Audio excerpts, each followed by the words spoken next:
वृंदावन में श्री कृष्ण भगवान का रास विहार।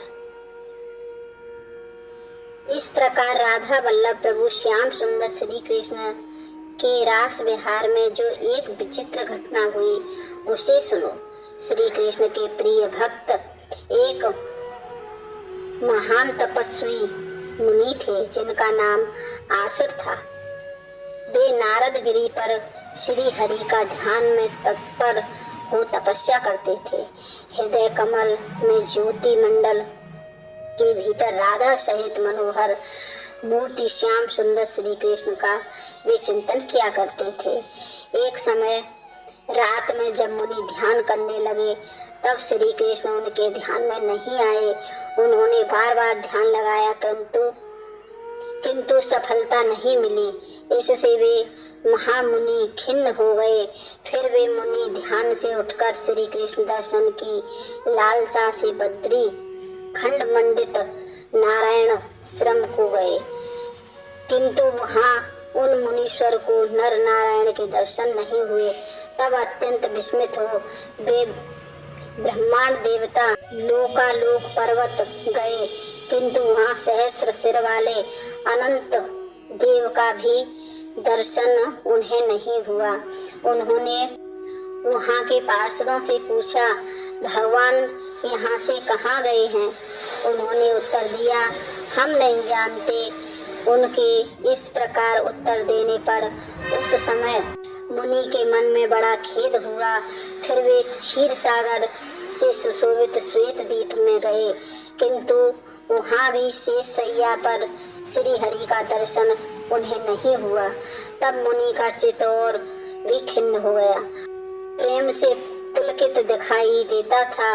उन्होंने पार्षदों से पूछा, भगवान यहाँ से कहाँ चले गए? पुनः वही उत्तर मिला, हम लोग नहीं जानते। उनके यूं कहने पर मुनि भारी चिंता में पड़ गए और सोचने लगे, क्या करूं, कहाँ जाऊं, कैसे श्री हरि का दर्शन हो? यूं कहते हुए मन के समान गतिशील आसुर मुनि वैकुंठ धाम में गए, किंतु वहां भी लक्ष्मी के साथ निवास करने वाले भगवान नारायण का दर्शन उन्हें नहीं हुआ। नरेश्वर वहां के भक्तों में भी आसुरी मुनि ने भगवान को नहीं देखा। तब वे योगींद्र मुनि गोलोक में गए, परंतु वहां के वृंदावनीय निकुंज में भी परात्पर श्री कृष्ण का दर्शन उन्हें नहीं हुआ। तब मुनि का चित्त खिन्न हो गया और वे श्री कृष्ण विरह से अत्यंत व्याकुल हो गए। वहां उन्होंने पार्षदों से पूछा, भगवान यहाँ से कहाँ गए? तब वो वहां रहने वाले पार्षद गोपों ने उनसे कहा, वामन अवतार के ब्रह्मांड में जहाँ कभी परिगर्भ अवतार हुआ था वहां साक्षात भगवान पधारे हैं। उनके यूं कहने पर महामुनि आसुर वहां से उस ब्रह्मांड में आए। श्री हरि का दर्शन न होने से तीव्र गति से चलते हुए मुनि कैलाश पर्वत पर पहुंच गए। वहां महादेव जी श्री कृष्ण के ध्यान में तत्पर होकर बैठे थे।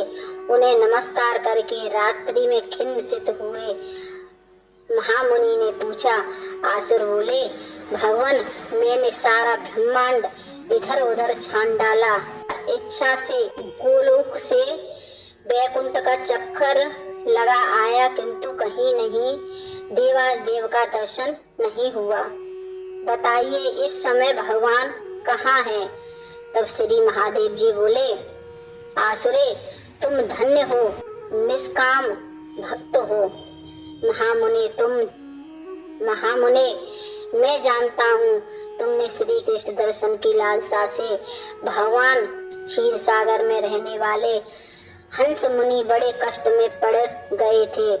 उन्हें उस कष्ट से मुक्त करने के लिए जो बड़ी उतावली के साथ वहां गए थे वे ही भगवान रसिक शेखर साक्षात श्री कृष्ण अभी अभी वृंदावन में आकर सखियों के साथ रास क्रीड़ा कर रहे हैं। मुने आज उन देवेश्वर ने अपनी माया से 6 महीनों के बराबर बड़ी रात बनाई है। मैं उसी रासोत्सव दर्शन के लिए वहां जाऊंगा। तुम शीघ्र ही चलो, जिससे तुम्हारा मनोरथ पूर्ण हो जाए। नारद जी कहते हैं, भगवान शिव और असुर के साथ संपूर्ण हृदय से ऐसा निश्चय करके वहां चले गए। वे दोनों श्री कृष्ण के दर्शन के लिए ब्रजमंडल में गए। वहां की भूमि दिव्य वृक्षों, लताओं, कुंजों से सुशोभित थी। उस दिव्य भूमि का दर्शन करते हुए दोनों यमुना तट पर गए। उस समय अत्यंत बलशालिनी गोलोकवासिनी गोएं सुंदरियां हाथ में बेंत की छड़ी लिए वहां पहरा दे रही थी। उन द्वारपालिकाओं ने मार्ग में स्थित होकर उन्हें बलपूर्वक रास मंडल में जाने से रोका। वे दोनों बोले, हम श्री कृष्ण की लालसा से यहाँ आए हैं। नृपश्रेष्ठ तब राह रोक कर खड़ी द्वारपालिकाओं ने उन दोनों से कहा। द्वारपालिकाएं बोली, विप्रवरों, हम कोटि कोटि गोपांगनाएं वृंदावन को चारों ओर से घेरकर निरंतर रास मंडली की रक्षा कर रही हैं। इस कार्य में श्याम सुंदर श्री कृष्ण ही हमें नियुक्त किया है कि इस एकांत रास मंडल में एकमात्र श्री कृष्ण ही पुरुष है। उस पुरुष रहित एकांत स्थान में गोपी युक्त के सिवा दूसरा कोई कभी नहीं जा सकता। मुनियों, यदि तुम दोनों उनके दर्शन की अभिलाषा हो तो इस मानसरोवर में स्नान करो। वहां तुम्हें शीघ्र ही गोपी स्वरूप की प्राप्ति हो जाएगी। तब तुम रास मंडल के भीतर जा सकोगे। श्री नारद जी कहते हैं, द्वारपालिकाओं के यूं कहने पर मुनि और शिव मानसरोवर में स्नान करके गोपी भाव को प्राप्त हो सहसा रास मंडली गए। रास मंडल में गए। स्वर्ण जड़ित पद रागमयी भूमि उस रास मंडली की मनोहरता बढ़ा रही थी। वह सुंदर प्रदेश माधवी लता समूहों से व्याप्त और कदम वृक्षों से आच्छादित था। बसंत ऋतु तथा चंद्रमा की चांदनी ने उसको प्रदीप्त कर रखा था। सब प्रकार की कौशलपूर्ण सजावट दृष्टिगोचर होती थी। यमुना की रत्नमयी सीढ़ियां तथा तोलिकाओं से रास मंडल की अपूर्व शोभा हो रही थी। मोर, हंस, चातक और कोकिल वहां अपनी मीठी मीठी बोली सुना रहे थे। वह उत्कृष्ट प्रदेश यमुना जी के जल स्पर्श से शीतल मंद मंद वायु के बहने से हिलते हुए तरु पल्लवों द्वारा बड़ी शोभा पा रहा था। सभा मंडपों में और बीथियों से, प्रांगणों तथा खम्भों की पंक्तियों से फरफराती हुई दिव्य पताकाओं से और स्वर्णमय कलशों से सुशोभित तथा श्वेत तरु पुष्प समूहों से सज्जित तथा पुष्प मंदिर और मार्गों से एवं भ्रमरों की गुंजार और बांधों की मधुर ध्वनि से व्याप्त रास मंडल की शोभा देखते ही बनती थी। सहस्त्र दल कमलों की शोभा सुगंध से पूरित शीतल मंद एवं परम पुण्यमय समीर सब ओर से उस स्थान को सुभाषित कर रहा था। रास मंडल के निकुंज में कोटि कोटि चंद्रमाओं के समान प्रकाशित होने वाली पद्मिनी नायिका हंसगामिनी श्री राधा से सुशोभित श्री कृष्ण विराजमान थे। रास मंडल के भीतर निरंतर स्त्री रत्नों से घिरे हुए श्याम सुंदर विग्रह श्री कृष्ण का लावण्य करोड़ों कामदेव को लज्जित करने वाला था। हाथ में बंसी बेंत लिए तथा श्री अंग पर पीतांबर धारण किए हुए वे बड़े मनोहर जान पड़ते थे। उनके वक्ष स्थल पर श्री वत्स का चिन्ह, कौस्तुभ मणि तथा बनमाला शोभा दे रही थी। झंकारते हुए नुपुर, पायजेब, करधनी और बाजूबंद भी सुशोभित थे। हार, कुंडल, बाल रवि के समान कांतिमान 2 कुंडलों से वे मंडित थे। करोड़ों चंद्रमाओं की कांति उनके आगे फीकी जान पड़ती थी। मस्तक पर मोर मुकुट धारण किए हुए वे नंद नंदन मनोरथ कटाक्षों द्वारा युवतियों का मन हर लेते थे।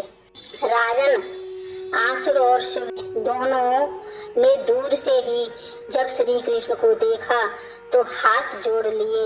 नर श्रेष्ठ समस्त गोप सुंदरियों के देखते देखते ही श्री कृष्ण चरणा बिंदु में मस्तक झुकाकर आनंद ग्रह हुए। उन दोनों ने कहा, दोनों बोले, कृष्ण महायोगी कृष्ण, देवादिदेव जगदीश्वर, पुंडरीकाक्ष गोविंद, गरुड़ध्वज, आपको नमस्कार है।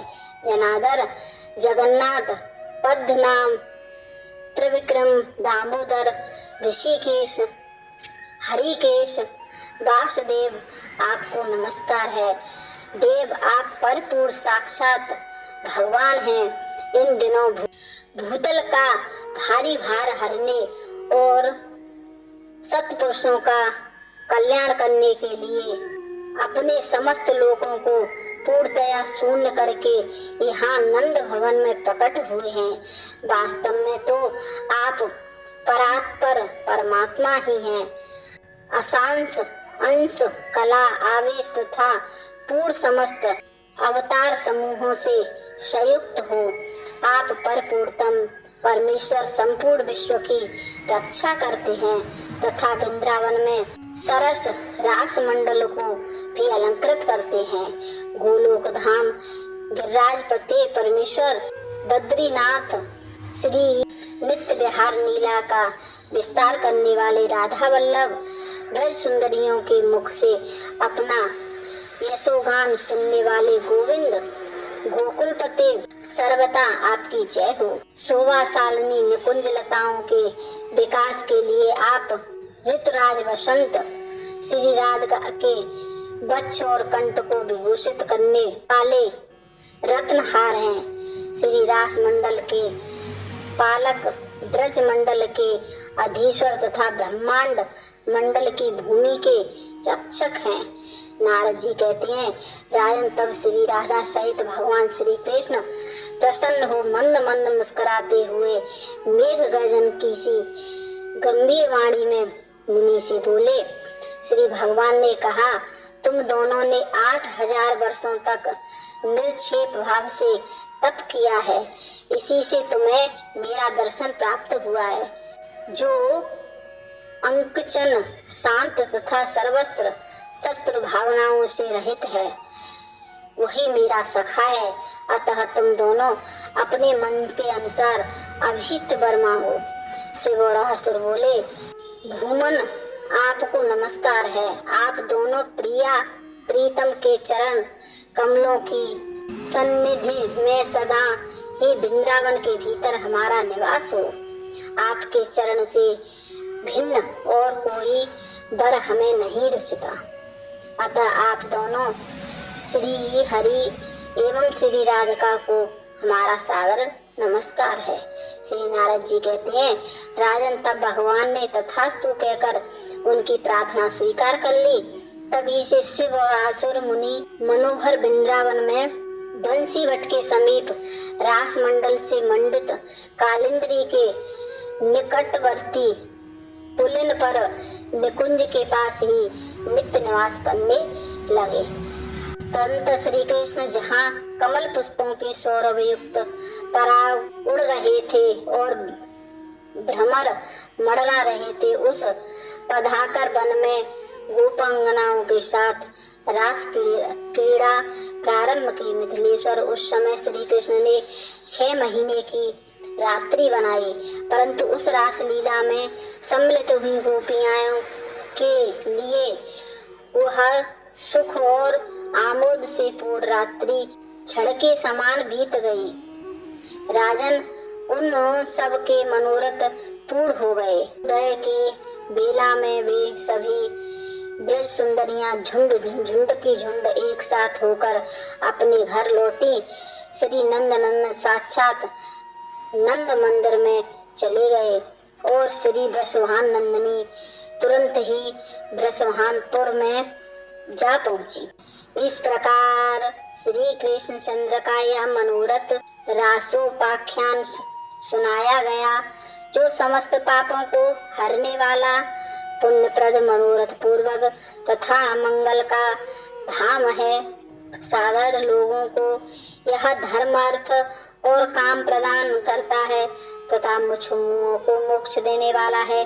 राजन, यह प्रसंग मैंने तुम्हारे सामने कहा है, अब और क्या सुनना चाहते हो? बोलो वासुदेव भगवान की जय। जय जय श्री राधे श्याम।